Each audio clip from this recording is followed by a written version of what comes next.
a todos, a todas. Esta é uma aula conjunta das disciplinas complementares de graduação, o SUS em tempos de pandemia, pandemia, políticas e gestão da vida.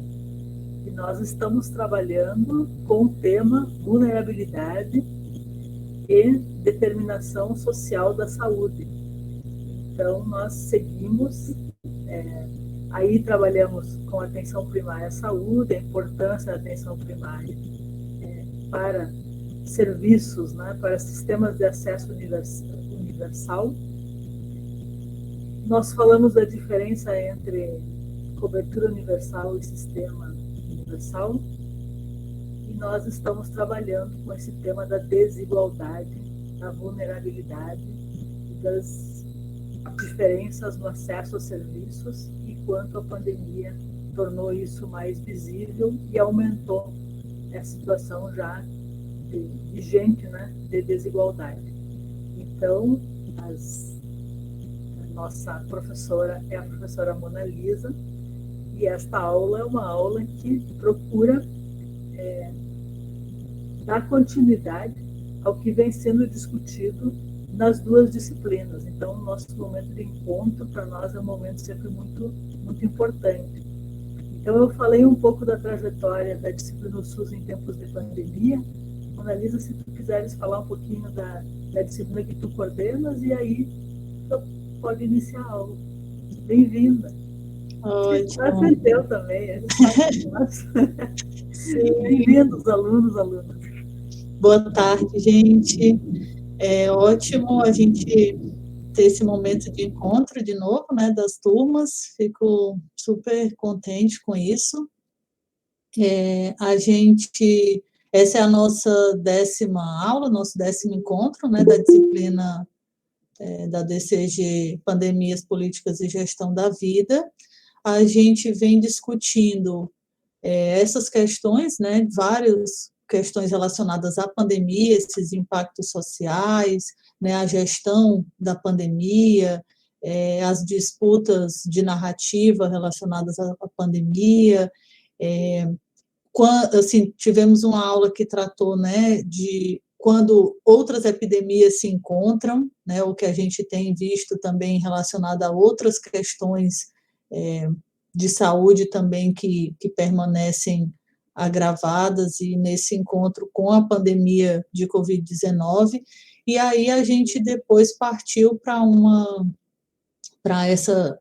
outra parte, assim, né, que eu entendo que é claro que é uma continuação da discussão toda, mas algo que eu chamei de pandemia expondo vulnerabilidades estruturais, e a gente poder dividir um pouco cada encontro falando de alguns determinantes né, de saúde, falando de algumas questões mais específicas, né, relacionada a essa produção também de o que a pandemia tem exposto, né, a pandemia como esse evento tão múltiplo e desigual num país desigual como é o nosso, infelizmente, e aí algumas questões elas se colocam de forma mais contundente para grupos específicos também, né?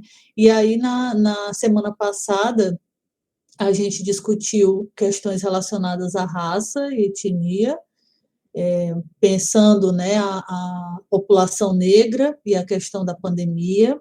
Então, até os alunas que se interessarem, né, da disciplina do SUS, essa é uma bibliografia bem recente, e textos, né, um desses que a gente trabalhou, que chama População Negra e Covid-19, Reflexões sobre Racismo e Saúde. Então, são textos bem fáceis de encontrar e trazem dados bem interessantes para a gente pensar.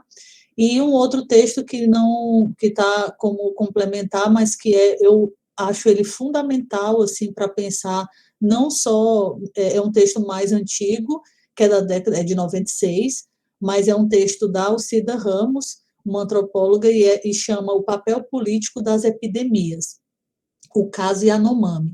Esse texto, gente, é muito interessante, importante para a gente pensar a questão. Ela está tratando ali do começo, do início ali dos anos 80, o período mais da redemocratização, vamos dizer assim, e o garimpo, na região amazônica, ali fronteira com a Venezuela, terra dos Yanomami, e a invasão, na verdade, do garimpo com o apoio do Estado, com o apoio das Forças Armadas, e o que aconteceu naquele espaço, a chegada da malária nessas comunidades.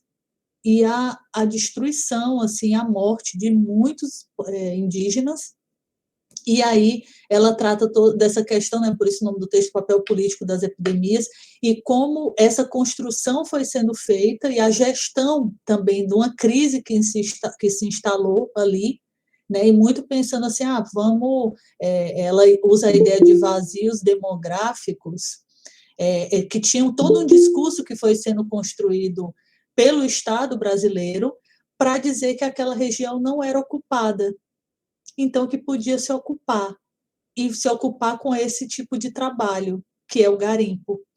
E só que essa região era ocupada com muitas pessoas, né? Muitos grupos, muitos povos indígenas e tudo, e aí, assim, esse discurso de que do progresso. Então, assim, gente, que a gente vem é algo muito histórico e estrutural do Brasil, isso que esse tipo de discurso, principalmente contra povos indígenas, né, os povos originários, que tenta legitimar a, assim, a chegada, né, seja do garimpo, outros momentos a gente já viu de hidrelétricas ou de outros, né, de abertura de estradas ou de grandes complexos industriais, e sempre nesse discurso, não, tem muita terra, não tem ninguém aqui.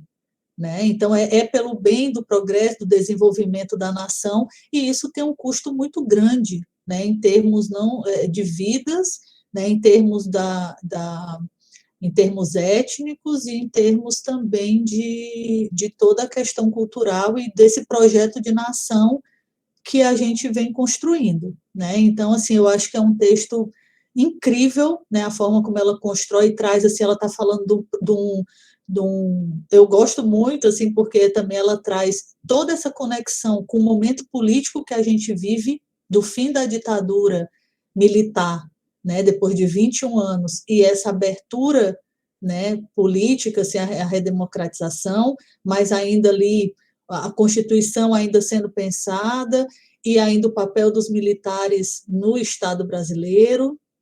Bom, até hoje, né, gente? Estamos vendo isso aí.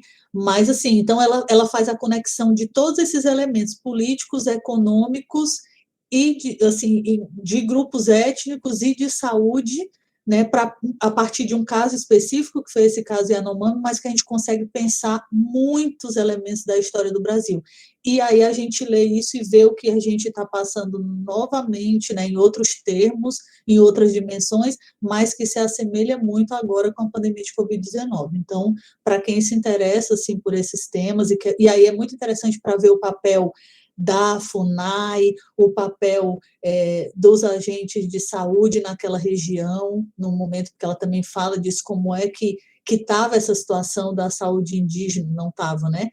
Naquele momento, mas de como teve que se reorganizar para dar conta dessa epidemia de malária.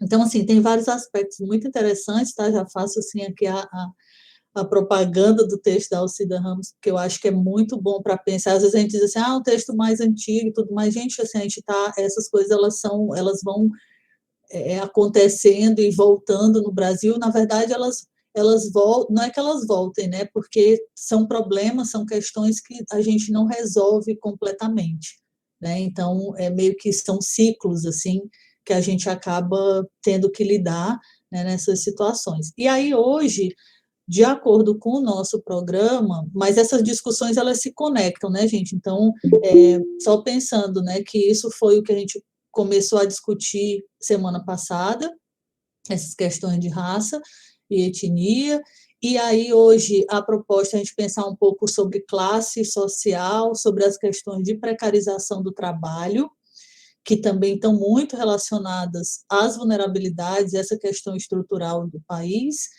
e que se conectam também, muitas vezes, né, com raça. A gente pensar, tem uma imbricação muito forte no Brasil, né, para a gente pensar as questões raciais e as questões de classe. É difícil a gente separar pela nossa própria história do Brasil, e também, na sequência, a gente vai discutir questão de migrações, de fronteiras, questões das prisões, né, do sistema carcerário no Brasil, gênero, geração, né, para pensar um pouco todos esses marcadores e esses determinantes que acabam tendo muita relação com a forma, não só a forma como a pandemia tem se constituído, porque isso faz parte de como a pandemia tem se constituído, mas também diz respeito a algo que a gente já vem vivendo, que não é de hoje, e que a pandemia traz assim de uma forma muito complexa e muito terrível também, né? E aí tem para eu tinha passado, eu acho que o Bento e o Liane devem ter compartilhado um link de um documentário que eu acho interessantíssimo, que está lá no programa também para essa aula, que chama Trajetos e Trajetórias Invisíveis na Cidade. Eu não sei se vocês conseguiram ver, gente, assim, é um documentário que eu acho muito bacana. Ele foi divulgado, foi já agora na pandemia, é desse ano, de 2021, e é um pessoal da Fiocruz, né? O canal do YouTube chama Vídeo Saúde, distribuidora da Fiocruz, é o nome do canal, e aí eles dizem assim: documentário que apresenta diálogos com entregadores e motoristas de aplicativo sobre o cotidiano, a saúde e a segurança, e os processos de coletivização das atividades de trabalho e da organização desses trabalhadores, fruto do projeto de pesquisa e extensão Saúde e Direitos dos Trabalhadores em tempos de plataformas digitais. Um olhar sobre a atividade realizada em parceria com a Escola de Saúde Pública, Fiocruz, a UFRJ e a UF, tá? E aí tem mais informações sobre essa produção e tal. Um documentário de meia hora que eu acho que traz assim questões muito legais que eu queria, né, que a gente discutisse, conversasse um pouco mais aqui. E aí os textos dessa aula também, para quem tiver interesse, um deles é da Rosa Ibiapina, que é uma professora lá de da Amazônia, né, da Universidade, deixa eu lembrar aqui o nome,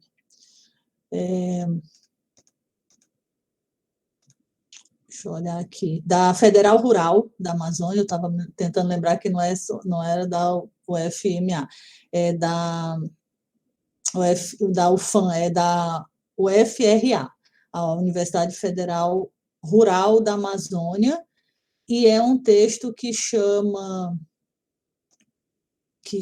Os 100 no Brasil de Pandemia de Covid-19, desenho CPFizados, anônimos aparentes e o auxílio emergencial, e um outro texto de uma pesquisadora que é do Rio, deixa eu ver aqui, se eu não me engano, do Rio de Janeiro.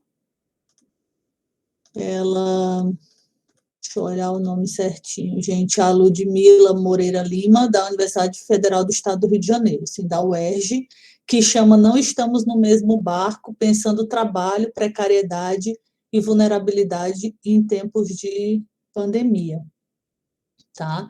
Então, assim, só para também falar um pouco das referências, né, dessa aula, porque são textos que trazem, eu acho, elementos interessantes para a gente pensar, e uma discussão interessante também, né, Liane, importante para o SUS, para todos nós, que é da saúde do trabalhador, né? Então, é algo que já tem, né, que o SUS tem trabalhado há muito tempo, desde sempre, também nessa linha, né, e pensando, atenção, me fugiu o nome, gente, tem até um caderno, né, um dos cadernos, pensando a atenção básica, pensando todo esse direcionamento para a saúde do trabalhador, e eu acho que são questões importantes para a gente pensar também nesse contexto da pandemia, né, o quanto as relações de trabalho, o quanto e a precarização desse trabalho tem influenciado, não, assim, além do desenvolvimento, da forma como a pandemia tem se configurado, mas tem também os efeitos que isso tem nos indivíduos, né? Então, essa relação que se constitui também a partir disso. Então, acho que o tema acaba a gente conseguindo dialogar de diversas formas, assim. E aí, então, só para dizer para vocês que eu vou partir desses textos aqui para a gente conversar hoje, né? São textos curtos, bem curtos, que são de dossiês, de reflexões da pandemia, né? Relacionado a pesquisadores das ciências sociais. E aí, Tiago, se tu puder mostrar aí o slide, eu selecionei 3 imagens para a gente olhar e pensar um pouco o que a gente acha delas aí. Então, pode passar aí, Tiago, para...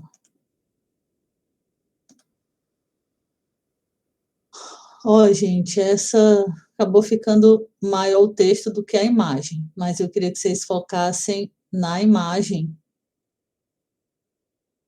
Tá? Todo mundo está vendo essa imagem dos 2 rapazes entregadores de aplicativo, tá?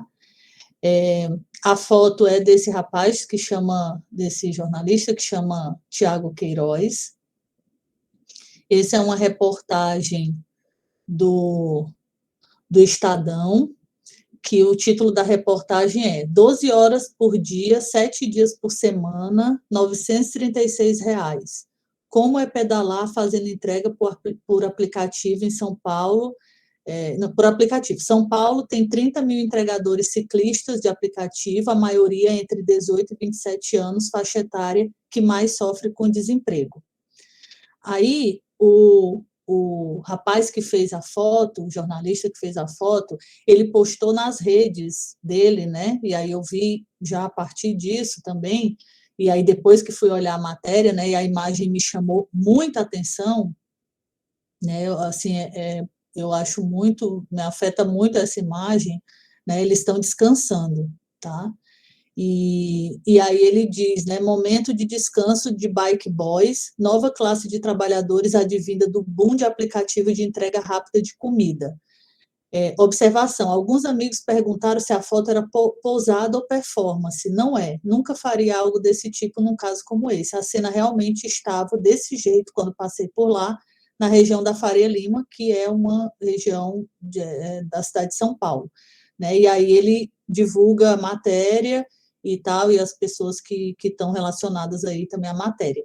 E aí é uma matéria interessantíssima, eu até botei o link aqui, mas se vocês procurarem, né, por esse título, vocês encontram, que é de setembro de 2019, que São Paulo já tinha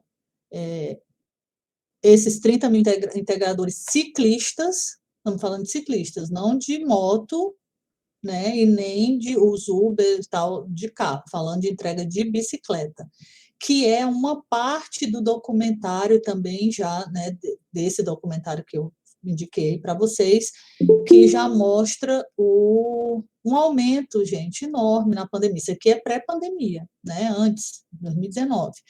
E esses números só aumentaram, tá? Então, assim, queria depois, e quem tiver visto o documentário, quiser ir comentando aqui e falando um pouco, e aí qual é a ideia, né? Eles estão descansando entre uma entrega e outra, e aí a gente vê, isso aqui, assim, eu acho que mostra, não sei, essa imagem, depois queria, né, se vocês quiserem comentar também o que é que essa imagem traz, né, para a gente pensar o que é que ela está falando, né, dessas horas de trabalho, a reportagem traz isso também, né, as pessoas, e o documentário traz isso também, são pessoas, homens e mulheres, a maioria homens, mas tem muitas mulheres também, é uma jornada de trabalho de 16 a 18 horas, de 12 a 18 horas, né? Não é possível, todos eles falam no documentário, e isso, né, também conheci algumas pessoas, eu já falei para vocês, né, que eu estou na Rede Covid Humanidades e participo do projeto, né, os impactos sociais da Covid-19 no Brasil, é um projeto nacional, e coordenado pelo o programa de pós-graduação em antropologia da URGS, e aí do qual eu faço parte como pesquisadora. E aí uma das partes desse projeto é justamente o trabalho com entregadores de aplicativo, né, que foi considerado um grupo essencial, um grupo de trabalhadores, né, essenciais na pandemia, e aí todas as questões que envolvem isso, né? Eles não pararam em nenhum momento, pelo contrário, aumentou muito o número, tanto pelo desemprego, quanto também pela a demanda, né, de pessoas que estavam em casa querendo pedir não só comida, mas aí se começa uma entrega de muitos outros produtos, né, das compras do supermercado. No documentário até um deles fala, né, a pessoa quer fazer a feira do mês, quer pedir que a entrega seja por bicicleta, para a gente ganhar R$ 4, né? Então, assim, o aplicativo fica com o restante do valor. Então, se você paga R$ 10, o precinho que aparece lá para a gente no iFood, sei lá, qualquer um, Rappi, qualquer um desses aplicativos, né? A gente, aqui em Santa Maria, a gente tem, pelo menos que eu conheço, né, o iFood e o Delivery Much, mas aí que já é o Delivery Much, já é um mais local, assim, mas tem essas grandes empresas, né, que as pessoas não sabem, elas não têm contato, elas não têm direito, e não sabem, assim, não tem essa ideia de não ter patrão, mas também é uma ideia que você não tem a quem recorrer também. Você não sabe quem é que você está falando né, quando você vai reportar alguma coisa. Então, só para contextualizar, depois a gente pode voltar nisso, mas todos eles falam, e aí esses pesquisadores também que eu conheci, que fazem parte da rede, que estão trabalhando pesquisando entregadores, também falam, né, de toda essa jornada de trabalho, não é unânime, assim, você não consegue tirar um valor, né, que seja mais ou menos isso, a gente está falando de menos de um salário mínimo, e aí acaba sendo bem menos, porque se qualquer problema, a alimentação é por conta deles, se quebra a bicicleta, a moto é por conta deles, o seguro é por conta deles, então, assim, não é realmente a configuração, assim, o que se pensa sobre trabalho precário hoje em dia, essa é a imagem, né? E aí não tem um local para descanso, não tem local para alimentação, e aí, para se tirar esse valor, mais ou menos como mostra aí na reportagem, todos falam tem que ser, no mínimo, 12 horas de trabalho, 7 dias por semana. Né? Então, não tem folga, não tem feriado, não tem madrugada, e muitos, que é o que a reportagem traz, moram em outras cidades, por exemplo, no entorno da cidade de São Paulo, eles né, pedalam, ou vão de moto, enfim, pedalam os quilômetros para chegar em São Paulo, de manhã, então não vale a pena voltar, ficar indo e voltando os horários que tem mais pedido, né? Então se passa o dia na rua. E aí onde se fica na rua, assim, né? Ou se criam estratégias que eles falam também, inclusive no documentário aparece, vai se criando estratégias de grupo para conseguir se manter na rua esse tempo todo, né? Porque não é o tempo todo que vai se pedalar ou que se vai andar de moto na cidade. Mas esses intervalos são assim, e aí chova, faça sol, faça frio, faça calor também. Então, um pouco para a gente pensar o que é que isso, quais são as relações disso com a saúde, né, gente? Tá? Mas vamos voltar aí a essa imagem e, enfim, essa discussão. Pode passar, Tiago, por favor. Essa outra imagem, quando eu estava relendo os textos, né, pensando na aula, e aí eu pensei nas 3 imagens, porque eu acho que essa dos aplicativos, essa das filas, do auxílio emergencial, porque é uma outra dimensão da questão de classe no Brasil, da questão da vulnerabilidade social, da questão do desamparo e da invisibilidade de uma parte da população. Então, um dos textos vai falar sobre isso, né, sobre essa questão dos CPFs, do auxílio, dos sem renda, dos sem trabalho, dos sem documento, né, dos sem moradia, dos sem, por isso que ela diz os sem, né, são os sem várias coisas e que ficaram assim muito mais aparentes na pandemia, mas, como a autora traz, eles já estavam aí, sempre estiveram, né? E ela tem uma hora no texto que ela pergunta: onde estavam essas pessoas? Onde é que elas estavam? Né? Por que a gente não estava vendo? Né? A gente, eu digo a maioria de nós, ou o Estado, enfim, né? Várias outras que não estavam vendo. Então, assim, eu peguei uma foto da internet de um dos jornais, porque se a gente coloca fila, auxílio emergencial, e aí vão aparecer não sei quantas centenas de reportagens. Eu peguei uma das primeiras que apareceu para mim, que é da Folha de Pernambuco, é um jornal, né, de Pernambuco, e aí que diz, né, segunda parcela do auxílio emergencial terá filas enormes de descaixe. O presidente do banco considera impossível prever fim de qualquer fila. E aí essa imagem que também queria que vocês olhassem assim com atenção para a gente né, ver assim o que é isso no momento. Essa reportagem é de maio de 2020, então a gente pensar o que é assim no momento de pandemia. Essas pessoas, a imagem não dá para a gente ver muito bem, assim, mas a gente consegue visualizar quem são essas, né, um perfil, assim, a gente consegue perceber cores, a gente consegue perceber gênero, a gente consegue perceber um pouco, pelo menos na imagem, né, que as pessoas têm cor, elas têm gênero, elas têm idade, né? Então, assim, das mais variadas, né? Para a gente pensar um pouco o que é que isso tem significado no nosso país e o que é que isso repercute também na pandemia. Foram muitas aglomerações nesses momentos de fila, né, que aconteceram muitas. Aí no texto, inclusive, a autora discute o risco, né? Então, assim, o que é que estava em jogo, né, para as pessoas se arriscarem a ir para a fila, ou arriscarem de morrer de fome em casa, né, se arriscarem a pegar coronavírus, pegar Covid, se arriscarem, né, o que é que isso implica. E aí depois, né, acho que a gente vai ter tempo para eu ir no texto, trazer um pouco do que a autora está discutindo, mas, assim, um dos entraves, gente, quando começou essa questão do auxílio emergencial, né, a discussão, que não foi uma discussão simples também, né, mas uma das questões que apareceram fortemente que revela muita coisa também no nosso país, é que precisava ter o CPF regularizado para você conseguir o benefício. E aí um monte de gente não tinha.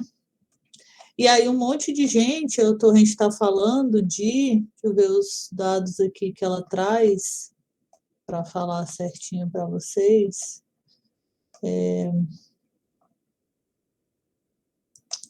São...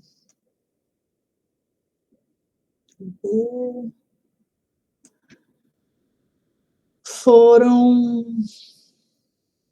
acho que 12 milhões. Deixa eu ver, não estou achando o número aqui no texto. 12, deixa eu ver.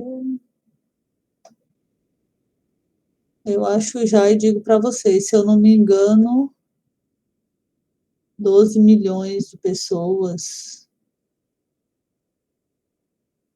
Eu geralmente anoto essas informações e hoje eu não anotei, gente. Mas a questão é a seguinte: era tanta gente.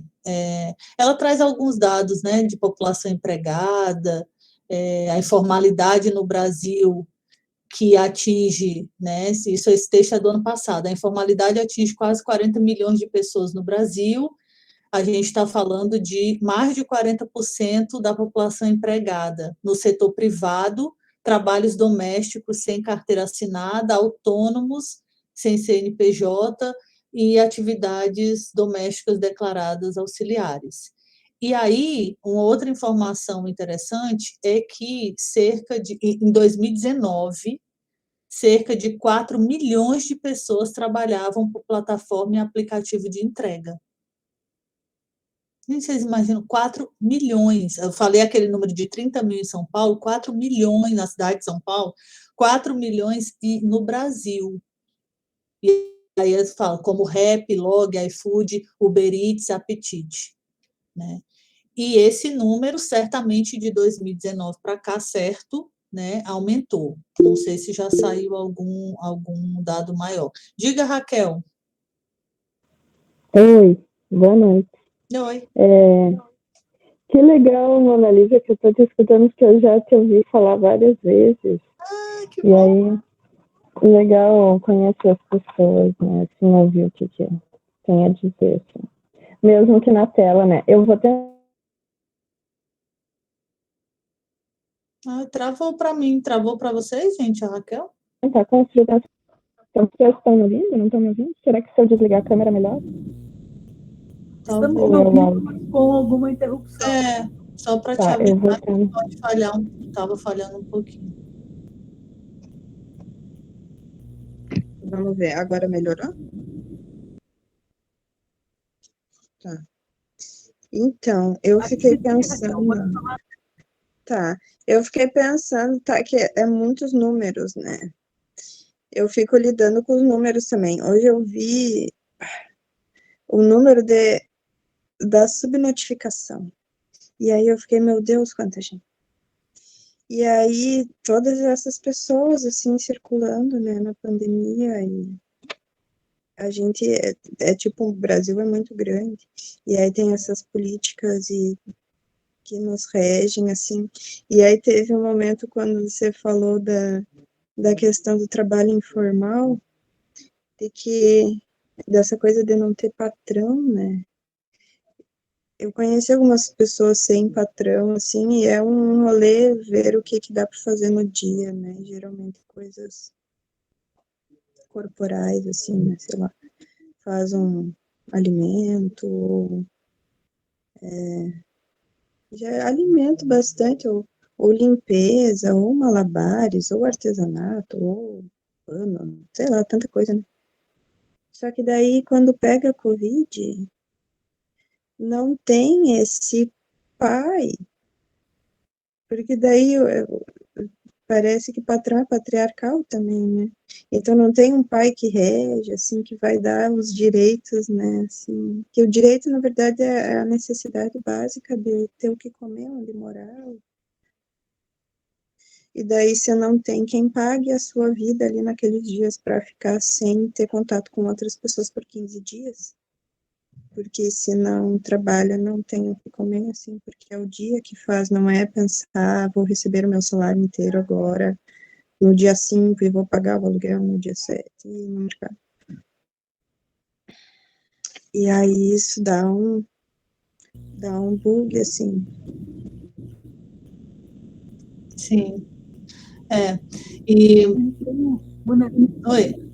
Eu fiquei pensando aqui nessa importante inclusão que a Raquel faz, vem da tua fala, que nós estamos discutindo que é muito importante para preservar a vida das pessoas, para garantir uma vida mais longa, para evitar mortalidade, para evitar sofrimento, ter um sistema de saúde de acesso universal. Mas também é muito importante ter um sistema de previdência, né, tanto de assistência social e também de previdência, para não falar na produção social do processo saúde e doença. Porque esse menino que dorme ali, ele também, se ele quebrar a perna, e quebra, né? Tá mais exposto, ele não terá os seus dias parado pagos, porque ele não tem previdência. Então, como nós estamos, a precarização do trabalho impacta na saúde, porque impacta, piora muito a vida das pessoas. Enfim. Não, é exatamente isso, que é a seguridade social, né? É disso que a gente está falando também, desse tripé, né? Porque é a saúde, é a assistência social e é a previdência também. Então, a Raquel falava, né? Se pega Covid e fica 15 dias isolado, mas se ele quebra a perna também, né? Qualquer acidente de trânsito que aconteça, como no documentário, trazem isso também, e aí é muito, assim, para mim é muito, assim, chama muita atenção quando um deles fala assim, quando meu colega, eu vi um acidente, um colega meu se caiu da bicicleta, se machucou, grave, ele estava mal, assim, eu fui ajudar, ele conta um pouco o que aconteceu, e ele diz, eu liguei para o aplicativo para relatar, e a primeira coisa que eles não perguntaram como é que ele estava, eles perguntaram, e a entrega? Aí ele diz, cara, tu tá perguntando da entrega, ele tá aqui no chão, na rua. Tem como você entregar por ele a comida? E uma menina também fala, uma das moças fala que se acidentou, ela estava no chão, na rua, assim, disse, não sabe nem como é que não foi atropelado, uma rua escura, e aí ela mesma pensava, meu Deus, a pizza do cliente, eu vou ter que pagar essa pizza. Né? Porque ela não ia conseguir entregar, então ela ia pagar, né? E assim, vários relatos, por isso que eu acho assim, vejam também que é muito bom assim a gente ouvir, é horrível tudo isso, mas assim é bom a gente ouvir as pessoas, ver as pessoas que estão vivendo isso, né?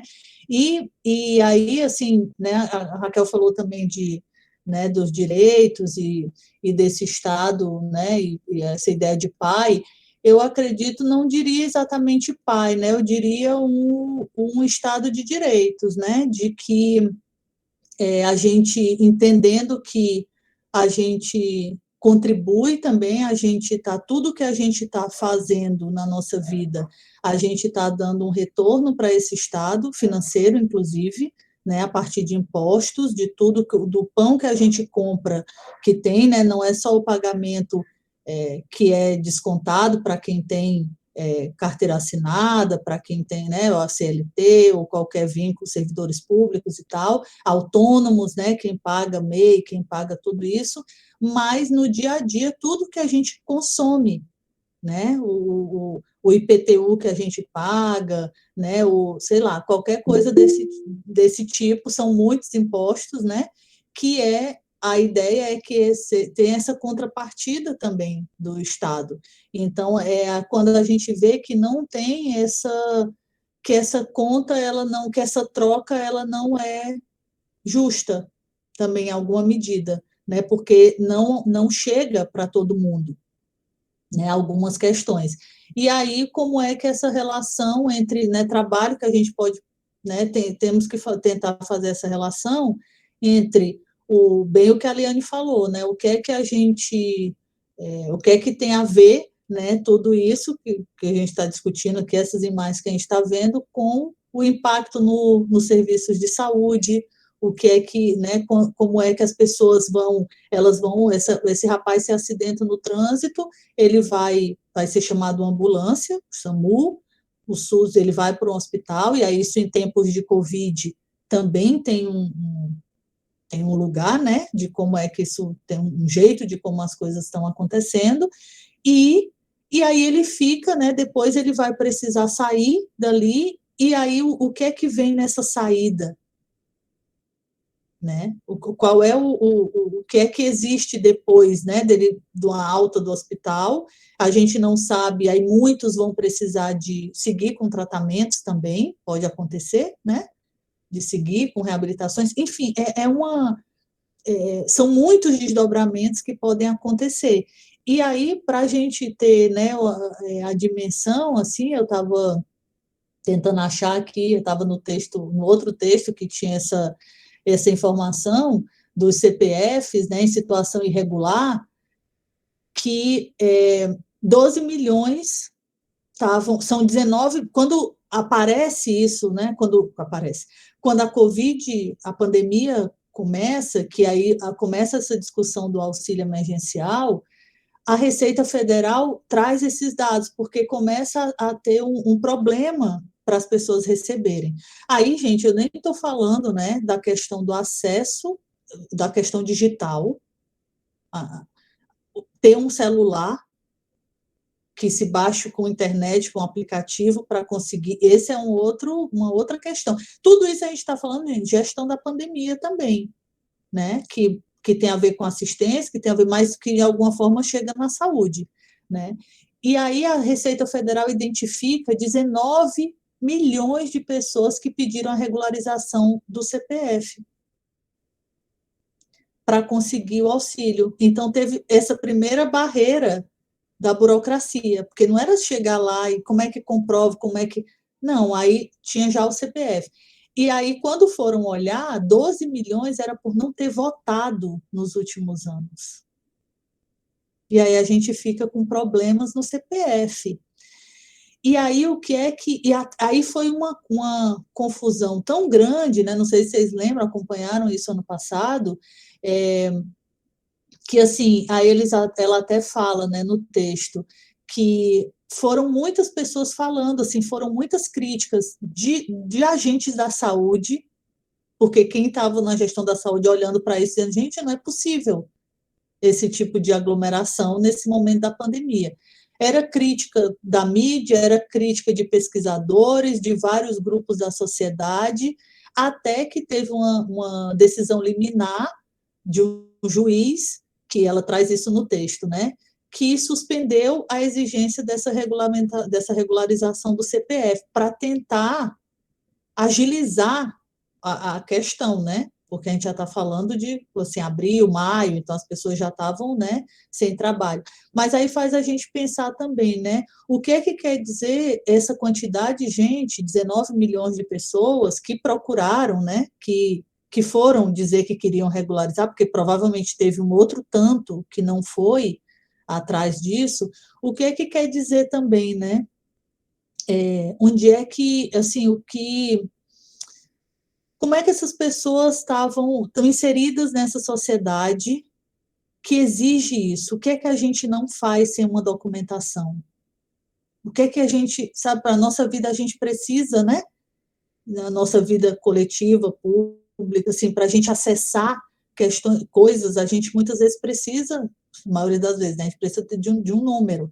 E me lembrou muito, Liane, numa discussão do início não, de boa parte do tempo do Bolsa Família, programa Bolsa Família, que se identificou milhares de crianças sem registro a partir desse programa, né? Até fui atrás da reportagem para ver os números, os dados, assim, que foram, no censo de 2010, falou que tinham 599 mil crianças sem registro de nascimento. E no censo de 2010 isso apareceu. E aí eu já tinha lido trabalhos relacionados à Bolsa Família e falando que uma das questões era justamente conseguir fazer o registro, as pessoas, não sei, acessarem o registro, né, acessarem cartórios, acessarem para as crianças terem registro, que isso implica, né, gente, assim, sistema de saúde, isso implica sistema de educação, né, porque a gente não vive nesse mundo plenamente sem esse tipo de documentação. Então, me lembrou muito, né, pensar assim, o que é que significa não ter o CPF, né, não ter o CPF regularizado, não ter uma documentação. E aí a autora pergunta, né, onde estavam esses brasileiros que vieram à tona agora? Né? Assim, porque a gente pensa, não votar, mas é não receber realmente nenhum salário. Então, são pessoas que já estavam há muito tempo, provavelmente, sem nenhum trabalho formal, porque ninguém, né, é contratado em lugar nenhum sem um CPF, né? Nem empreendedor, nem participa, inclusive, nem compõe, assim, nem acessa, por exemplo, políticas públicas como cadastro único, para outros benefícios, outras políticas públicas. Também são pessoas que não estavam acessando essas outras políticas que já existem. Então, assim, o nível de exclusão, né, e assim, das pessoas que estavam na margem da margem, né, é enorme. E aí, assim, pensando também assim, um pouco o que isso, né, vai tendo relação, mas não quero pular muito para o Tiago se liberar e só passar a última imagem, depois a gente volta para isso. Aí a terceira imagem que eu escolhi para a gente pensar também, que eu acho que intersecciona várias questões, é a morte da Cleonice Gonçalves, uma trabalhadora doméstica negra que foi, né, registrada aí como essa primeira morte, né, de Covid. Não sei se vocês lembram, ano passado, né, que ela, né, trabalhava com os primeiros casos, né, que foram pessoas que vieram do exterior, enfim, né, pessoas de classe média alta, e a morte dessa pessoa que trabalhava, dessa mulher negra que trabalhava como trabalhadora doméstica e, né, precisando trabalhar, enfim, todas as questões que a gente já tem acompanhado, mas aí eu vi aqui essa matéria da Casa da Mulher Trabalhadora, né, uma ONG, procurando também informações sobre isso, só para trazer uma imagem assim para a gente lembrar, né, e aí elas postaram essa imagem, tá, e eu acho que é muito significativo também para a gente pensar essas questões da precariedade do trabalho, das questões de classe e questões de raça também, que muitas vezes, como eu falei antes, estão relacionadas, né? Quem conseguiu ficar em casa, quem conseguiu, né, o trabalho remoto, quem conseguiu auxílio emergencial, quem teve que sair, quais foram os trabalhos considerados essenciais. Acho que essa é uma discussão também interessante. E o que é que foi feito, né, o que é que, nessa gestão da pandemia, como é que essas escolhas foram feitas e o que é que de acesso também a condições de saúde, condições de prevenção essas pessoas tiveram, né? Porque é um debate. Pode parar de compartilhar, Tiago, por favor. Eram essas três, assim, só para a gente visualizar um pouco a. Obrigada. Porque uma das coisas, assim, né, pensando os entregadores, pensando várias pessoas que estão na rua trabalhando, que não pararam, né, nunca de trabalhar, como é o acesso, né, a álcool, a máscara, né, como é o acesso à higienização, como é que isso foi acontecendo, né, nos deslocamentos, o transporte público. Então, tem várias coisas que, em alguma medida, vão se cruzando com a questão da saúde e que não, né, pelo menos a meu ver, e vendo todas as discussões a partir desses trabalhos, ficou muito, não foi discutido assim, né, na gestão da pandemia da forma como poderia ter sido, né, ou como deveria ter sido. E aí, só para trazer, depois a gente abrir um pouquinho também, né, para comentar, nesse texto que eu falei para vocês, né, não estamos no mesmo barco, pensando trabalho, precariedade e vulnerabilidade em termos de pandemia, em tempos de pandemia, a autora ela vai trazer um pouco essas definições vai pensar, né, quem são essas, que ocupações são essas, que trabalhadores são esses, né, ela vai trazer o conceito de precarização, né, então o que é que se diz, né, da precarização? Como é que esse termo tem sido usado? É para pensar as perdas dos direitos trabalhistas e sociais ocorrido no contexto das reconfigurações do trabalho sob a égide do neoliberalismo e do Estado mínimo, né? Então, ele vai se referir ao conjunto de mudanças relacionadas a condições laborais, qualificação dos trabalhadores e direitos trabalhistas. Então, vai incluir redução salarial, redução dessa proteção social, degradação das condições de trabalho, fragilização e desqualificação de mecanismos e instituições de luta, porque também sindicatos, algumas instituições que, né, vão proteger, dar algum suporte para trabalhadores, isso também começa a passar por uma fragilização muito grande, né, uma desconstituição mesmo, e né, em termos de representação, quem é que representa esses trabalhadores, né, qual é a entidade, a instituição que se recorre também em termos de uma luta coletiva, né, de classe, e aí a desmobilização, e aí tudo que vem em decorrência disso, né, então quando a gente está falando de trabalho precário, é um pouco isso. E aí uma das coisas que me chamou muito a atenção ouvindo, né, tanto de pesquisadores que têm trabalhado com o tema, quanto no documentário, como eu já falei para vocês, essa jornada extensa de trabalho sem descanso, a questão da alimentação também, né, uma alimentação, você passar o dia na rua, você não ter o dinheiro para estar se alimentando adequadamente. Então, uma das moças que aparece no vídeo, que ela faz o trabalho na bicicleta, ela disse, eu perdi 10 quilos na pandemia, porque eu trabalhava 12 horas, agora eu trabalho até 16 para compensar o tempo, né? Porque como entrou mais gente no mercado, então a concorrência ficou maior e eu tenho que trabalhar mais tempo e eu não consigo me alimentar como eu deveria, né? Não dá tempo, não tenho dinheiro para isso, e o esforço físico é enorme, né?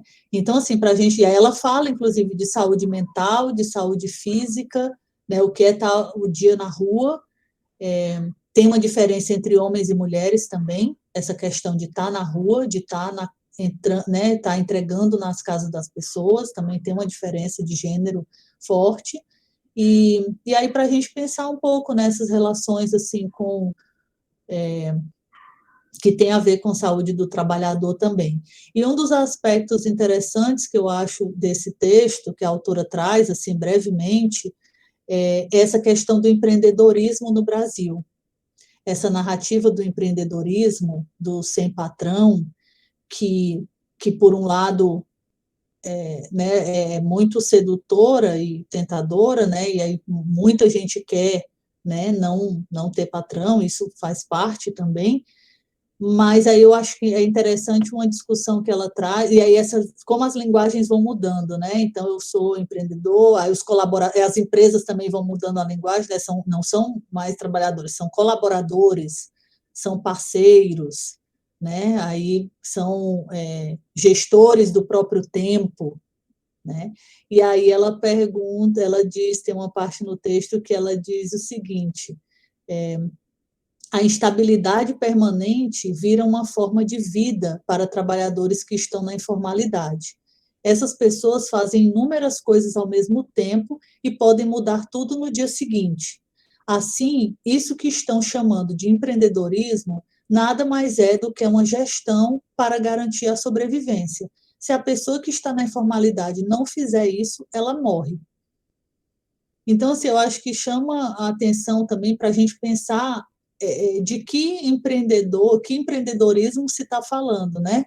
Se é um empreendedorismo que a pessoa ela está pagando um MEI, por exemplo, um imposto, ela está pagando um sistema, né, de previdência, ou se é aquela informalidade que é dessa que a gente está falando, né, que se exacerbou na pandemia, com o desemprego, ou com, né, tudo isso, que é essa informalidade que realmente as pessoas estão fazendo bico, né? Ela está fazendo, cada dia ela está tentando mesmo sobreviver para a comida daquele dia. Ela não sabe o que é que ela vai. E aí a gente tem uma questão de insegurança alimentar que vem junto com isso enorme, né? A pessoa não sabe o que é que ela vai comer de noite ou no dia seguinte, né? Ela então precisa de alguma coisa para aquele momento. E aí isso não é, e aí mais vem com a ideia, né, de que se a pessoa tentar muito, ela não está trabalhando porque não quer, que aí já vem historicamente esse imaginário do Brasil, né, que as pessoas, que tem muita gente que é preguiçoso, que é porque não quer trabalhar, porque que está pedindo na rua, porque se quiser ir trabalhar, como se não, assim, né, retira essa questão estrutural também e coloca a responsabilização unicamente no indivíduo, né? Então também é disso que é porque não está se cuidando, adoeceu porque não se cuidou, né? E o que a gente vê é uma série de questões que fazem a gente pensar também sobre o Brasil, né? Sobre todas essas questões já mais amplas que a gente vem discutindo aí há mais tempo, aí desde o início da disciplina, pelo menos, né? E aí mas eu achei interessante essa discussão que ela vai fazer sobre essa exaltação da narrativa do empreendedorismo, que vai camuflando uma realidade que é de desemprego, é de enfraquecimento de políticas trabalhistas e sociais, né? Um enfraquecimento, porque a gente já vem, gente, de uma reforma da Previdência, a gente já vem de um contexto de uma reforma trabalhista, a gente já vem de uma PEC do teto, a gente já vem de várias questões, né, relacionadas ao trabalho também, esse mundo do trabalho, e que gera, de muitas formas, né, também o adoecimento da população. Então, o tanto que essa narrativa acaba que, inclusive, a gente viu muito do presidente de vários agentes políticos, né, sobre essa ideia do sair para trabalhar, do que, né, só não sai quem não quer, que a economia não pode parar, como se isso não tivesse, né, nessa oposição, que eu acho que é um tema que também importa aqui para a gente, essa oposição entre economia e saúde, né, como se fossem dimensões da vida e da nossa sociedade que pudesse ser feita escolha, né, ou é uma coisa ou é outra, como se elas não tivessem completamente atreladas, né, e como se a gente tivesse que optar, né, que eu acho que esse foi algo muito perverso também do que aconteceu, né, ter que se optar de qualquer forma e aí não é uma opção, é perverso porque não é uma opção, entende, assim, não, que escolha é essa, né, não existe essa escolha para muitas pessoas, então, entre ficar em casa ou sair e tudo mais, né, mas eu acho que queria também que a gente pudesse abrir um pouco para falar sobre. Deixa eu ver, ainda tem gente entrando aqui, falar um pouco sobre algumas dessas questões. Deixa eu ver o que é que vocês foram botando no chat. Diga aí, Eliane. Eu acho que a fala da Mona Lisa abre uma certa agenda para esse último momento das nossas disciplinas. Nós precisamos olhar os objetivos do desenvolvimento sustentável. Porque quando fala economia, é qual economia? E uma economia vinculada a qual proposta de desenvolvimento. Porque, bom, estamos falando no antropoceno, estamos falando em economia do fim do mundo, em economia que, para retomar o início da aula, que precisa, para se manter, invadir a área indígena, gerar coisas insalubres, né? Colocar muito lixo à venda. Então, diminuir o consumo, diminuir muito o consumo, diminuir a embalagem, diminuir o consumo, né? Tentar fazer com que a Terra viva mais tempo. Essa é uma perspectiva que precisa de um estado de bem-estar social. Bom, é um estado que gera emprego, que gera imposto, né? E que oferece serviços. Então, eu acho que você abre muitas questões interessantes. Quando o Matheus pergunta, desculpa, o Fábio pergunta aqui, missão em coexistir saúde e economia, eu penso isso, que nós, não é toda proposta econômica que gera saúde, que gera o bem viver. O bem viver hoje é um bem viver que precisa colocar em discussão o consumo. Porque da forma como nós estamos consumindo, nós precisamos dos meninos que dormem na rua, que quebram a perna e ficam sem assistência, que não estão nesta sala. Agora tem um processo de inclusão, mas falta pessoas na universidade, né? Dizer, há bancos insuficientes. Os jovens da idade de vocês têm que estar aqui. E essa questão da segurança alimentar, Mona Lisa, acho que podia também abrir algum espaço para isso, porque é assustador, né? 50% das famílias estão vivendo em insegurança alimentar. Que é o seguinte, eu estou comendo, mas não sei se vai ter para amanhã. Talvez aqui na nossa sala tenha pessoas que estão nessa situação, porque a metade da população brasileira está nessa situação, enquanto 9% da população está passando fome. Então, isso no meio de uma pandemia, e aqui no Rio Grande do Sul, nesse momento, eu acho que nós estamos mais apavorados, assim, né?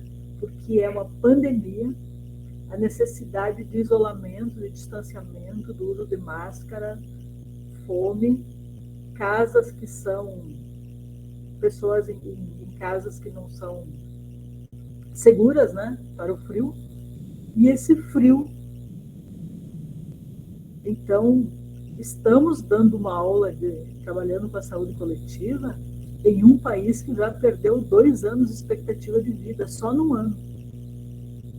Então, assim, para falar que estamos numa crise sanitária, né, e que exige que a gente fique perplexo mesmo, fique pensando, bom, quais são os novos elementos que nós precisamos agregar para compreender melhor essa situação e para enfrentá-la.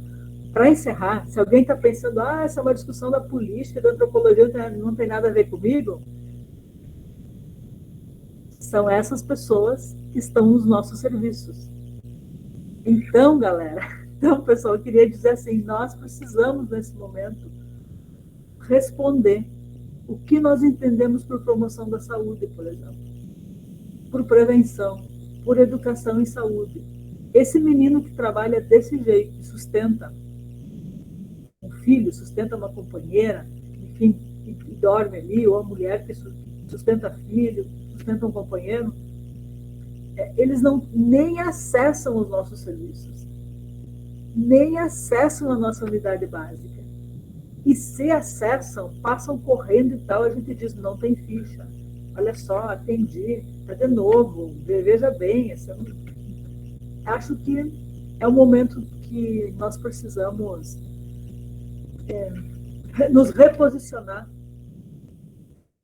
Nós temos acúmulos para isso, mas é preciso que a gente encare a tarefa de nos reposicionar o serviço de saúde para enfrentar, mesmo que parcialmente, a realidade que ficou mais complexa, mais contraditória. Não sei se você está vendo aí, Mona Lisa, a Giovana fez um comentário aqui. E depois a Ana Caroline. Estou vendo. Você... Sim.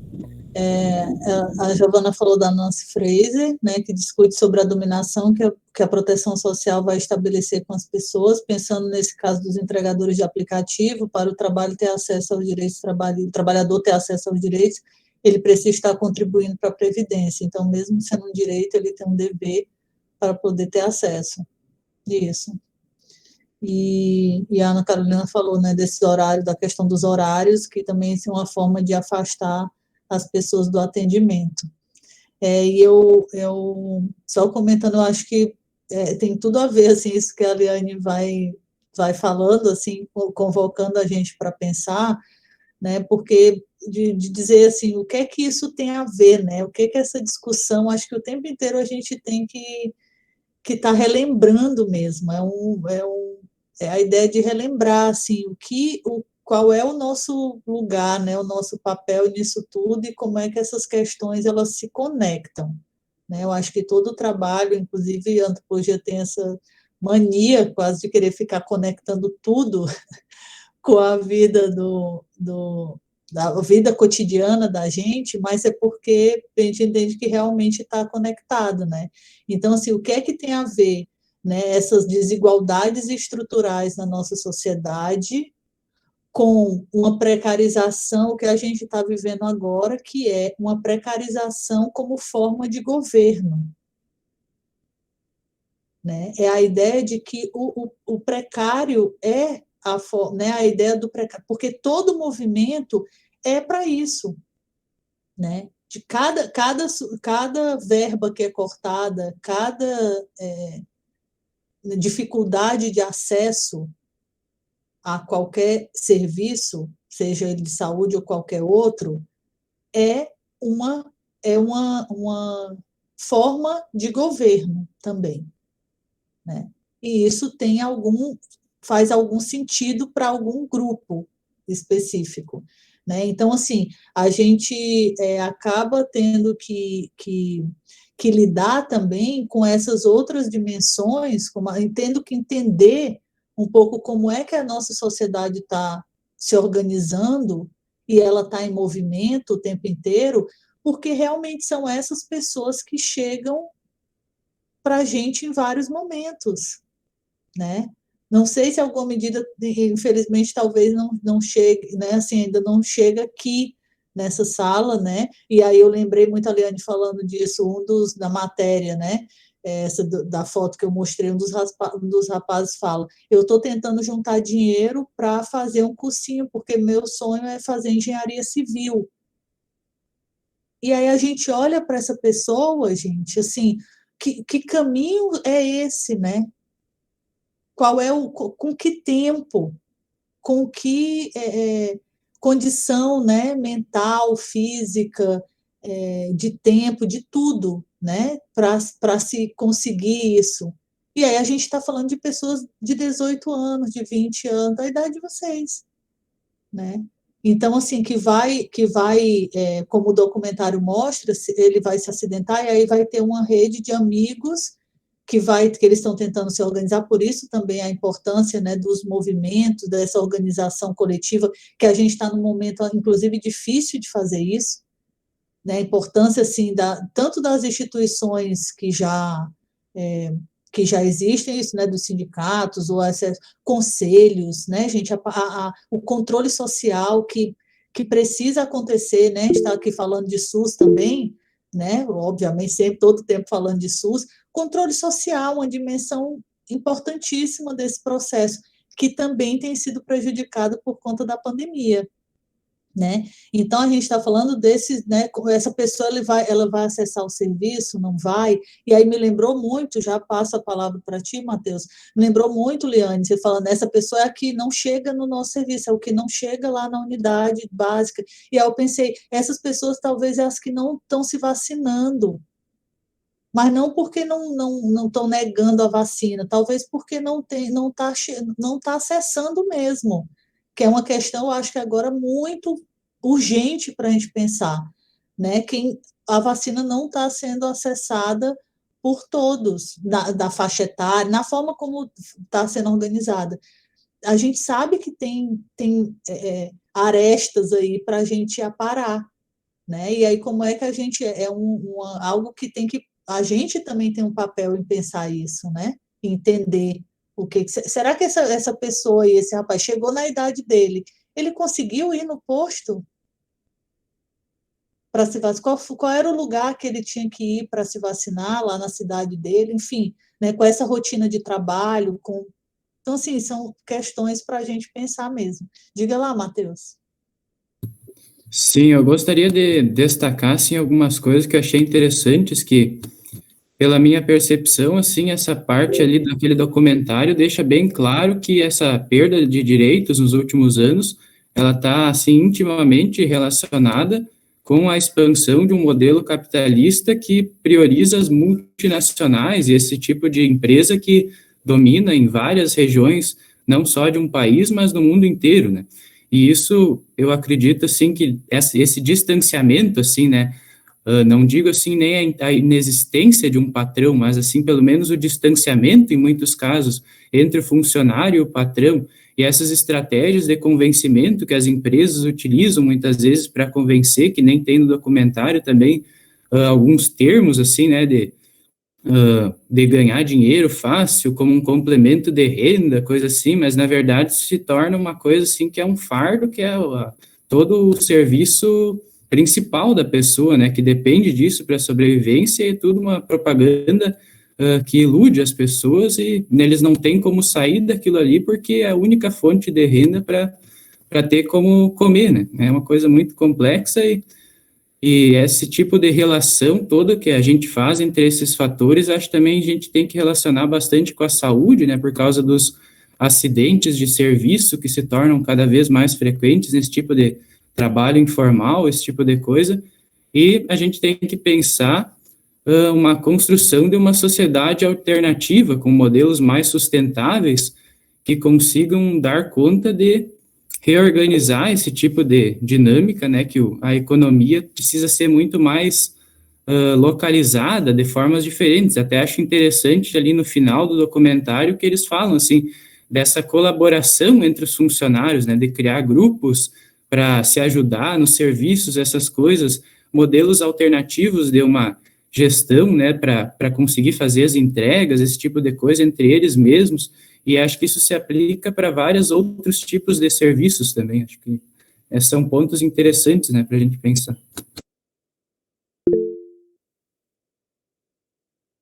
Isso, Liane. Está sem som, Liane. Sim. Vou fazer um último comentário, assim, tentando reunir algumas coisas. Olha só a gravidade disso que o Matheus está falando. Nós descobrimos, e temos que estudar isso, gente. Se alguém quiser, nós temos que estudar as formas de contratação na saúde. As formas de contratação que esperam vocês. Então, qual o motivo, né, de contratar equipes de atenção primária de Roraima através de uma empresa do Rio Grande do Sul? Qual o motivo? A lei de responsabilidade social, não fazer concurso. Nós temos que entender por que é que nós estamos sendo precarizados.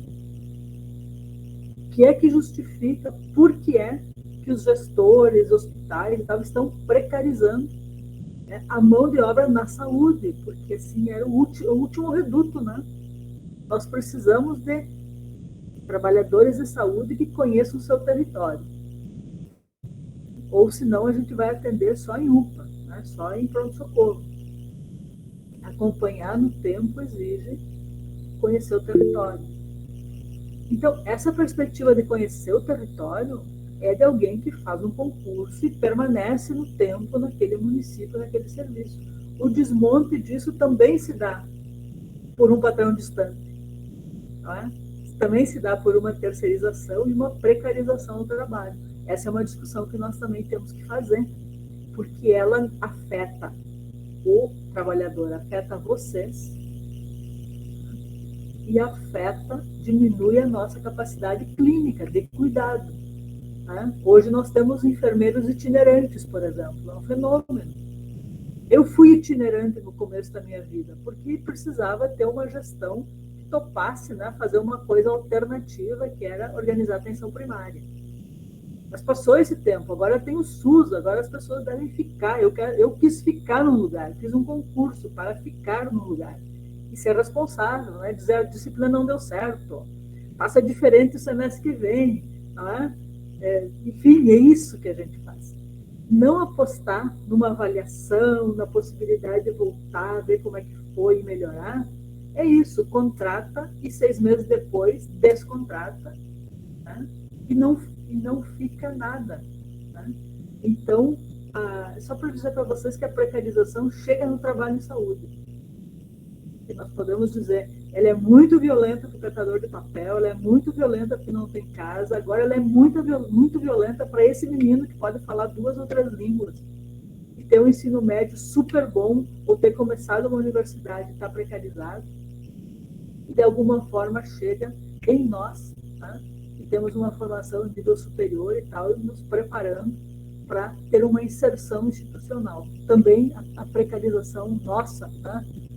Ela é ruim para a população toda. Ela piora o atendimento desse menino, né? Piora a nossa vida e piora o atendimento dessas complexidades. Bom, é isso.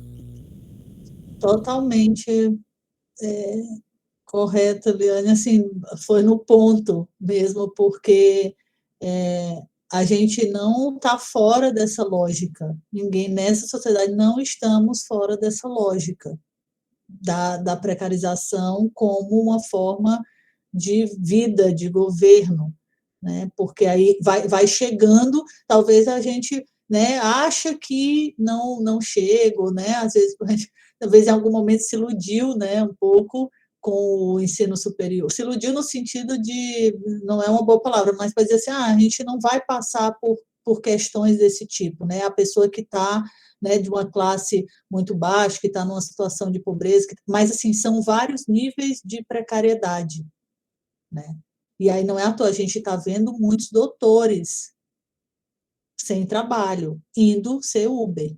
E aí não é desmerecendo o trabalho de motorista, de Uber, de táxi, de maneira alguma, mas é para dizer que tem uma lógica do sistema que vai, assim, você se formou para alguma coisa, você investiu muito tempo e dinheiro público ou próprio, enfim, né, para uma formação que você não vai ter a oportunidade de exercer aquilo, de contribuir com a sociedade, dar um retorno naquilo que você fez, né? Ou vai conseguir fazer isso de uma forma precarizada, como a Liane está falando, né? Que você vai ter que ficar circulando, que você vai ganhar, vai receber um salário que está muito aquém do que deveria ser, né? Tem toda uma discussão aí do pagamento de salário, né? O teto, paga ou não paga o piso salarial, é isso que a gente está vivendo, gente, a precariedade, os direitos que tem aquele salário, mas não tem a insalubridade, não tem não sei o quê, são várias questões que cada profissão vai tendo suas questões particulares, mas só para dizer que essa a gente está trazendo, né? Eu trouxe aqui exemplos né, do que a gente, do extremo, vamos dizer assim, né, do trabalho precário, mas essa é uma lógica, né, que a gente está vivendo, que a gente está inserido e que tem sido bem, bem difícil. Mas o Tiago e a Raquel levantaram a mão também. Tiago? Em relação a duas pontuações que eu gostaria de fazer, né? A primeira, eu participei por umas 3, 4 semanas da Liga Acadêmica de Medicina e Tecnologia da Universidade Federal do Rio de Janeiro. E pior do que a precarização do trabalho, lá eles estão falando firmemente no processo de uberização do atendimento médico, com essas palavras claras. E o médico que estava lá, ele largou a medicina para abrir uma empresa de telemedicina, e ele falava em alto e bom som, ou vocês se adaptam a esse novo modelo, ou o sistema vai engolir vocês, né? Só que aí tem, né, aquele processo, eu ainda perguntei para ele, né, em relação ao relacionamento médico-paciente, como que fica, né, as demandas particulares, todas essas coisas assim, né. Só que o que a gente vê mesmo é a questão do lucro e comodidade, né, fica bom para o profissional entre aspas, né, profissional de saúde que às vezes vai ficar ali 15 minutos, atende meia boca uma pessoa, não toca no paciente, não tem um vínculo com o paciente. Isso acaba distanciando muito, muito mais daquela tentativa de conseguir aprimorar a atenção básica, porque fora de um médico não estar na região, entender os conceitos, ele vai estar talvez milhares de quilômetros longe, sem entender o contexto familiar, sem entender o contexto da sociedade, o contexto local no que se tem. E em relação a questão da pessoa, estava conversando aqui em casa em relação a pessoas que têm uma profissão e acaba se tornando um Uber, que acaba sendo mais famoso do que a professora estava falando, né? Mas chega na questão assim, é um dominó que vai funcionando assim, a pessoa que ela não tem o emprego, ela não consegue desenvolver a sua atividade, como por exemplo engenheiro, ela tem uma certa condição de talvez comprar um carro para se tornar Uber. E aquele cara que ia financiar um carro para se tornar Uber, ele já não pode. Aí ele vai ter uma moto, ele vai trabalhar com dinheiro de moto. O cara que ia financiar uma moto não tem, ele vai ter uma bicicleta, e quem tem uma bicicleta fica sem emprego. Então é um dominó que vai indo e vai sobrar para a pessoa que tem menos condições, que vai ser aquele que vai ficar sendo desempregado. Então acaba acontecendo uma cascata que começa, entre aspas, falando em nível de formação, né? Começa lá em cima e vai indo, né? Porque a pessoa que ela se torna Uber, ela conseguiu se apertar e conseguiu se tornar Uber. Só que tem aquela pessoa que às vezes está entregando, que nem mostrou no documentário de bicicleta, e furou o pneu da bicicleta dela ou roubaram, ela não tem mais para onde correr.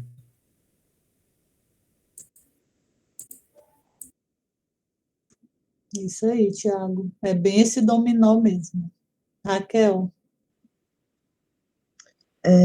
Que eu queria falar, acho que vai de encontro a isso também, porque eu estava pensando ainda na questão do número, eu penso muito no número, assim, a gente precisa dos números para estar fazendo as coisas, precisa do número para comprar, para morar, e aí exige que esteja produzindo, né, alguma coisa você tem que vender, e aí dá para vender de tudo para conseguir dinheiro.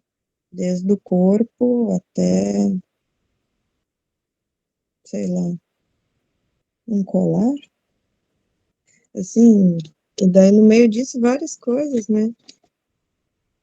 Aí eu acho que o trabalho, assim, me parece também que é o que a gente faz com o nosso tempo, né? Porque daí transformou o tempo em número também, tempo em dinheiro, né? Quando eu tô falando número, eu tô sempre pensando no dinheiro, assim.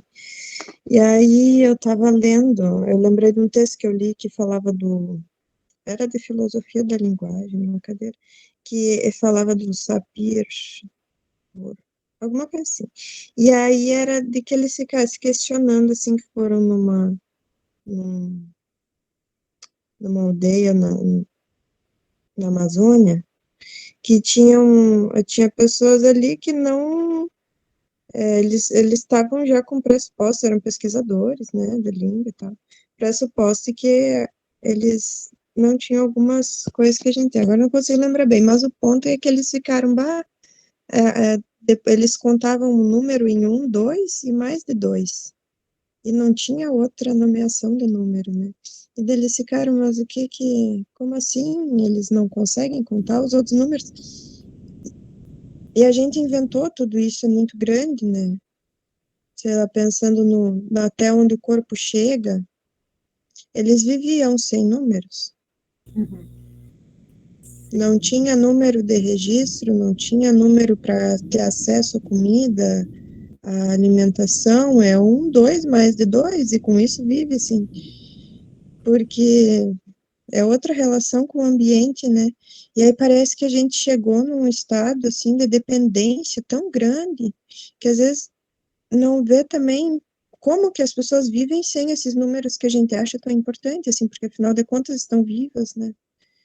E estão dando um jeito de fazer fora das instituições, fora da instituição de saúde, da instituição de educação, fora, né, mas estão inseridas em outros modos de viver, não estou dizendo que isso é bom ou ruim, mas de que é diferente está acontecendo, né, porque às vezes a gente chega com umas fórmulas prontas também para as pessoas, ou fica pensando, né, pensamos em muitas estratégias, eu penso em várias, assim, quando fica assim, vou fazer isso, isso, isso, e aí às vezes não é isso, nem faz sentido para a pessoa, né, porque a gente já chega assim com essa coisa que a gente acha necessária. E aí é bom achar uns furos no sistema, assim, né? Como que eu posso fazer para estar em contato com outras pessoas e ajudar de alguma maneira, sei lá, qualquer coisa, né? Sem depender também dessas instituições, né? Porque a galera tá na rua, não é tão longe. Esses dias conheci um cara, ficamos horas conversando, me mostrou como era ser morador de rua caminhando pela cidade, assim, eu tava na feira. E daí ele falou um negócio e a gente foi conversando e ele comprou uma alface para mim e a gente foi andando na cidade. Ele mostrou onde é que ele come, falou como era a vida, assim.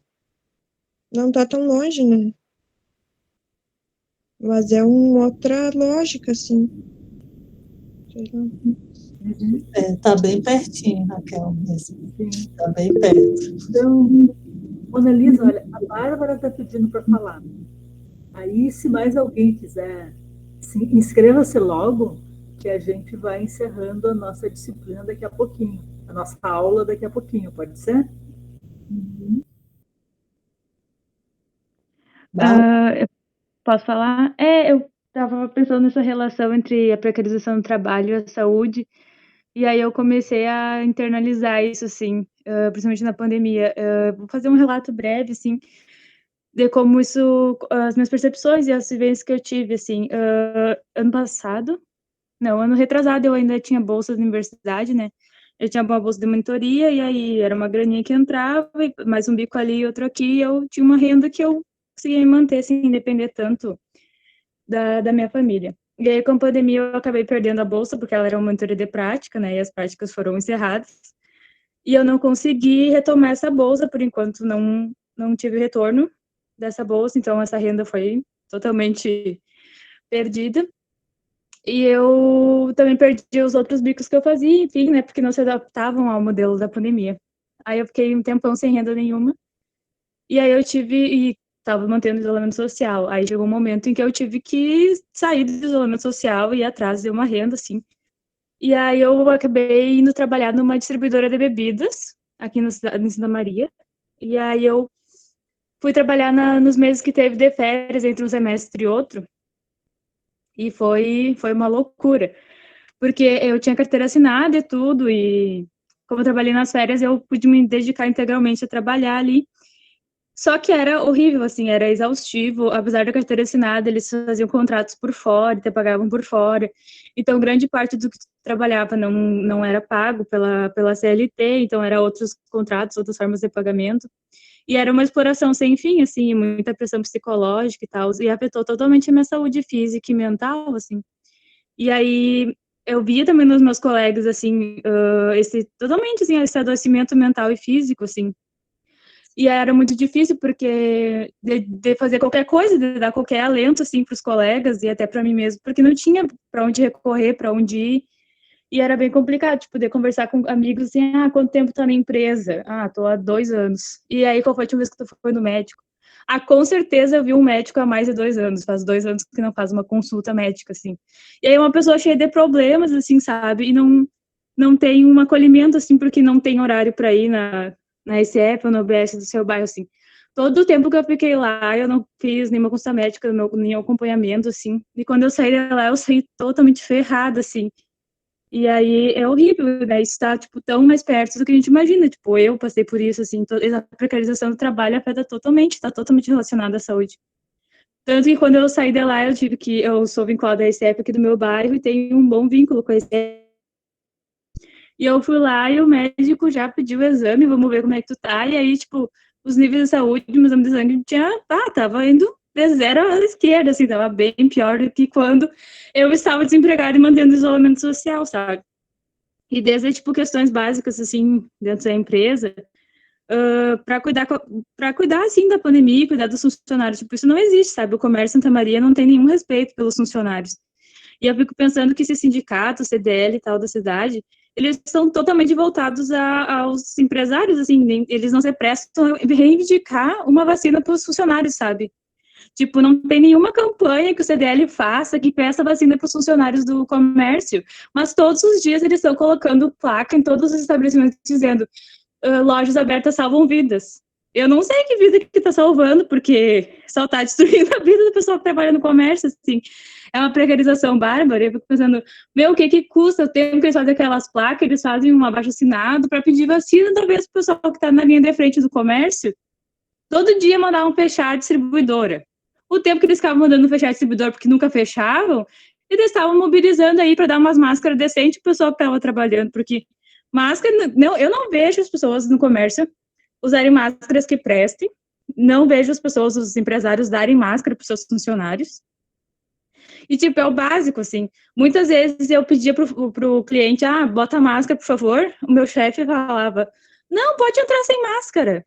Como assim pode entrar sem máscara? Não pode, sabe? Tipo, isso não é uma coisa específica do local que eu trabalhava. É de todos os locais, de todo o comércio funciona assim. Parece que os caras que são donos, os chefes, eles pensam que só porque eles têm dinheiro, eles são imunes, assim, sabe? E eles podem colocar os funcionários em risco. Na empresa que eu trabalhei, eles tinham mais ou menos uns 18 funcionários, mais da metade já tinha pego Covid, e eles não pagaram o exame de Covid para nenhum, não deram nenhuma assistência, mandaram para casa, não esperaram o tempo certo para voltar a trabalhar, tipo, totalmente precarizado mesmo, assim, e as pessoas totalmente em exaustão, assim. Os turnos nessa empresa que eu trabalhava eram de 12 horas, tipo, não precisa ser Uber ou trabalhar no RAC para ter que trabalhar 12 horas, né? Eu trabalhava 12 horas, 5 dias por semana, eu folgava 2 dias. E aí eu folgava os 2 dias seguidos, e mesmo assim, no dia que eu folgava, eu ainda trabalhava, porque eu trabalhava até às 7 da manhã. Então, tipo, eu folgava das 7 da manhã até um dia depois, às 7 da tarde. Então, tipo, não dava nem 2 dias de folga, e era 12 por 12 o tempo todo. Eu comia, dormia, ia trabalhar, comia, dormia, ia trabalhar, sabe? E, tipo, é aqui, eu sei de muita gente que trabalha nesses moldes, assim, sabe? E aí eu falei, minhas aulas vão voltar, eu preciso mudar meus horários. E aí eles têm mais de 8 mil currículos aqui na loja, então, beijinhos, então, procura alguém que trabalhe melhor que eu aí, que eu tô pegando minhas trouxas, tô indo embora, que eles tinham a intenção de que eu largasse a faculdade e ficar trabalhando para eles, assim, sabe? E aí eu sei de colegas e pessoas que deixaram de fazer seus cursos, sua graduação, porque não tinham a mesma oportunidade que eu, né? Que era de poder voltar para casa e ter uma família que ia sustentar para eu poder estudar, assim, sabe? Vários colegas meus deixaram a faculdade para trabalhar e nunca mais conseguiram voltar para a faculdade, assim. Uhum. E sempre essa chantagem, né? De tipo, tem muito desempregado por aí querendo ter um emprego, então baixa a cabeça e tá, sabe? E eu acho que isso aí tem tudo a ver com a saúde, assim. E aí foi um desabafo, gente, mas é que Não, a secretação do trabalho tem tudo a ver com a saúde. Bárbara, assim, muito obrigada. Eu fiquei pensando, e aí depois Mona Lisa, Gabriel, Thiago e eu podemos conversar, que eu acho que nós poderíamos fazer um painel das cenas da pandemia. Isso que nós estamos vendo. Tá? Porque também, sempre quando se dá uma aula assim, a precarização do trabalho, a antropologia, o que parece assim, isso é teoria. Não, estão falando que o nosso dia a dia, o nosso cotidiano foi afetado, está afetado, piorou, né? Pioraram as condições de trabalho. Eu só queria agregar isso, Mona Lisa, já passo para você, para a gente ir encerrando e você comentar. Mas no Brasil, ontem, a cada 420 pessoas, uma morreu por Covid. Era a cada 500 há pouco tempo. Né? Então, esse pico faz com que cada grupo de 400 pessoas teve uma morte. Em Santa Maria, cada grupo de 360 pessoas teve uma morte. Então, assim, não se trata de uma pandemia, de uma precarização lá num outro lugar. Se trata de uma pandemia, de uma precarização nesse lugar onde nós estamos vivendo. Então, também acho que isso demanda, assim, a gente poder falar sobre isso, dizer como está fazendo. E, por último, isso não nos afeta da mesma forma. Mesmo nesse nosso grupo. A pandemia, a precarização não nos afeta da mesma forma. Então, bom, Mona Lisa, contigo, e aí a gente vai encerrando. Nossa, Bárbara, muito obrigada. Tá? Quando você fala assim, a gente diz... muito obrigada. Gostei muito também, Bárbara. Obrigada por compartilhar, porque certamente, assim, né, a gente vai vendo o quanto está próximo da gente, né, isso que a Liane falou, não é algo, assim, que a gente está falando, a gente pode dar um exemplo, aqui trouxe um exemplo de algumas questões, mas, assim, isso de alguma forma, diferentemente, tem afetado a todos nós, né, não é exatamente, porque aí vão todos esses outros marcadores e determinantes que eu comecei falando, que vão fazer com que a pandemia aconteça do jeito que ela está acontecendo e para cada grupo de forma também particular. Mas é muito importante a gente vendo assim olhar, sabe, gente, a gente começar a perceber assim o que está à nossa volta né? O próximo mesmo, né? Isso como a Raquel falou, conheci uma pessoa assim, é porque está muito perto mesmo, né? As pessoas da nossa família, as relações de amigo, nossas próprias formas de trabalho, como isso tem afetado, né? Sei lá, na Olimpíada, agora não sei se vocês, né, têm acompanhado, eu tenho visto pouquíssimo, mas vi Simone Biles, né, aquela super campeã dos Estados Unidos, aquela menina da ginástica, desistindo da final, né, e falando de não aguento, né, saúde mental, se a pressão está muito grande, o que é que tem sido, né, e toda essa discussão, o que é que tem sido a pandemia, uma Olimpíada na pandemia. Então, assim, de diferentes, a gente está falando de uma pessoa medalhista que tem uma das, atualmente, né, muitas medalhas, assim, é uma super campeã, né, designada assim, e está também trazendo uma forma, né, de condições de trabalho que têm sido complexas. Então, para a gente ver que tem muitas diferenças, que isso tem atingido muitas pessoas de diferentes formas, e né, um outro exemplo, assim, porque também tem a ver com esse grupo que eu tenho pesquisado, a questão dos frigoríficos, gente. Tem um artigo muito interessante também do professor Jean Segata, com mais duas pessoas, falando que chama Capitalismo na Carne, falando dos frigoríficos aqui no Rio Grande do Sul, surtos de Covid que aconteceram, né, nos frigoríficos aqui, no sul do país, inclusive sendo colocados como, né, já tem visto a interiorização da pandemia, que aconteceu muito também relacionada com essa questão dos frigoríficos, um trabalho também muito complicado, assim, as condições de trabalho, né, eu digo. E aí, assim, considerado um trabalho essencial, e é muito interessante o que eles vão dizer, né, como é voltando assim, o que é um trabalho essencial e como é que ele é visto e como é que é tratado. E aí lembrei disso agora, só para comentar com vocês, porque aí assim, não, a carne, porque não se pode deixar de comer carne. A carne é muito essencial, o trabalho com a carne. Então, não dá para fechar, mesmo com os surtos de Covid, não dá para parar essa produção, porque as pessoas têm que comer carne. E aí a gente pensa, gente, quem é que está comendo carne nesse país? Quem é que come carne? Né? Então, assim, só para a gente ir pensando como essas lógicas e como é muito complexo e tem a ver com muitas questões, e aí fica também, né, para quem, vocês estudam isso e vão, né, tem as disciplinas, as discussões, mas para fazer essa articulação também com a saúde do trabalhador, né, com o que o SUS preconiza também, com, né, o que tem sido pensado, né, para essa questão, para a gente também tentar achar formas, né, de pensar isso e de pensar a gestão, inclusive, disso tudo, né? Mas eu acho que é isso, eu gostei muito, assim, de ouvi-los, né, de ver a interação, convido também a quem não assistiu o documentário a assistir, porque eu acho que, de alguma forma, também é algo que, são pessoas que estão muito próximas da gente, porque em algum momento nessa pandemia, talvez, né, se tenha entrado em contato com esses trabalhadores, pedido uma comida, pedido alguma tele, né, como diz aqui no Rio Grande do Sul, e aí muitas vezes ou entrado no Uber, e muitas vezes a gente não, né, para a gente ir pensando nessas proximidades, tá? Eu acho que o convite também que fica além das nossas próprias questões é a gente começar a olhar, né, para essas várias realidades tão diferentes das nossas, mas que nos afetam também em alguma medida, e que isso daqui a pouquinho, quando vocês estiverem nos serviços, isso também vai estar chegando, e aí, às vezes a gente está pensando ali, está ouvindo a pessoa falar da dor na perna, como um dos homens lá do documentário fala, eu tenho que colocar um sapato de um número maior. Hoje em dia eu uso sapato de número maior porque incha muito as minhas pernas e meus pés, pela quantidade de horas que eu fico no carro.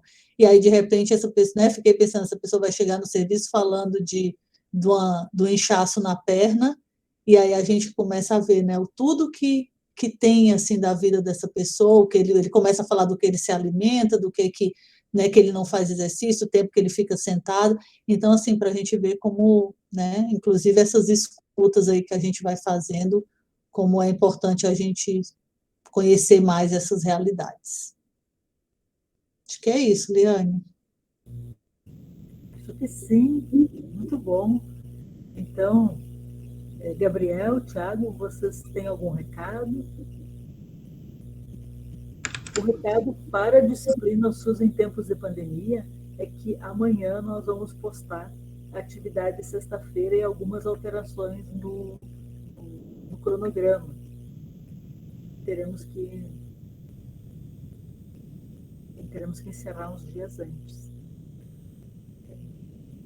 É isso, boa noite a todos. Gabriel, você ia falar? Desculpa. Não, eu só ia comentar que eu não tenho mais nada para dizer. Bom, então, boa noite a todos, a todas. Obrigada, cuidem-se e até breve. Boa noite, gente. Vejam aí o link da chamada, hein, gente? Boa noite para todos, para todas. Até semana que vem. Se agasalhem hoje, pelo amor de Deus. Sim. Cuidem-se. Deixa eu parar aqui a gravação.